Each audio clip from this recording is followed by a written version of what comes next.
In our series, Be Inspired, we all shared stories about the people who've made a difference in our lives and the way we see the world. And our weekend GMA anchor, Bianna Golodriga, was inspired by our stories to share one of her own. And I love this story, Bianna. This was a no-brainer for me to dig back to my high school days and find this story. Everyone who's ever been in a high school play has a video like this one. That's me. There you see Bianna, and you can see my mom. Her hands are shaking behind the camera. She's beaming with pride, but this was no ordinary play, thanks to one very special director and the important message she taught her students.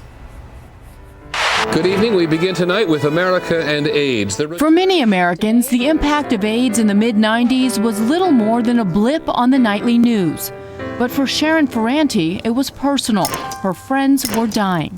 You know, when you're 65 and 70, you expect to have gone to a lot of funerals in hospitals. You expect to be watching your people go. That's not supposed to happen when you're in your mid-30s. This high school drama teacher made a difference the only way she knew how. With her brother Jay, Sharon Ferranti wrote a play to educate the future of America on this crisis she feared could have a devastating impact on their lives. The thing is, what Sharon did back then, it was heroic. It seemed like one small thing that I could do that might make a difference. And the people to spread the message? Her students. And I was lucky enough to be one of them.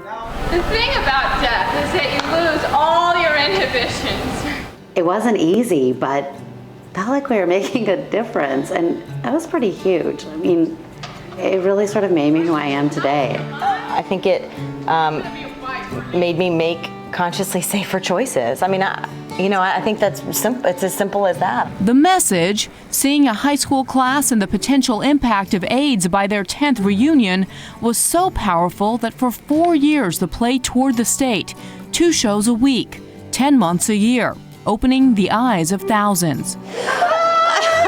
Look at you. Nearly a decade and a half since I last saw Sharon, I sat in the theater where the play was first performed, joined by the cast members from various years who came to pay tribute. I truly believe that Age of Discretion, having had that experience, really helped me get to where I am today with my work, with my confidence, with my self-worth. To be remembered, any teacher, to be remembered, to be recognized for especially that work at that time. It was so hard for all of us. There aren't words, so I'm trouble finding them. Before we said goodbye, a surprise. Justin Furstenfeld is the lead singer of the platinum-selling rock band Blue October.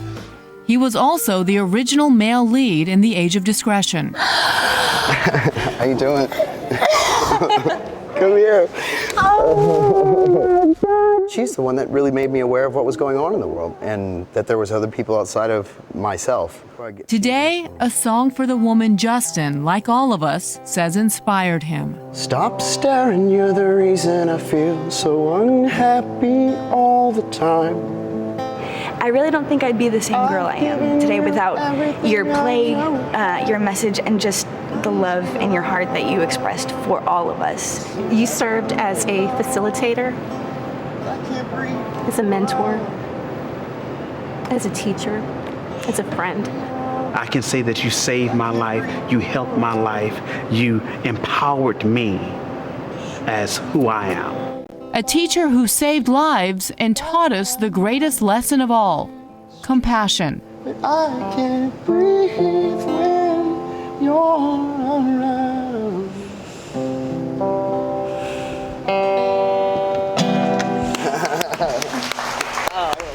I'm so proud to have been part of this production. Sharon had brought the play to about 500 locations, performing it for more than 50,000 students. But AIDS remains an epidemic. There are currently 1.1 million people infected with HIV in the United States. And since the epidemic began in 1981, 576,000 Americans have died. But now, thanks to people like Sharon, who have raised awareness about AIDS and intense research and funding, people diagnosed with AIDS and HIV can live much longer. All that attention really did make a difference. And Bianna, I got to tell you, we're going to have to save that file footage of you on stage. Yeah, those pudgy cheeks, yeah. Love those I did not cheeks. become an actress, but that was a great message that we were able to send to thousands of students. Thanks a lot for sharing the story.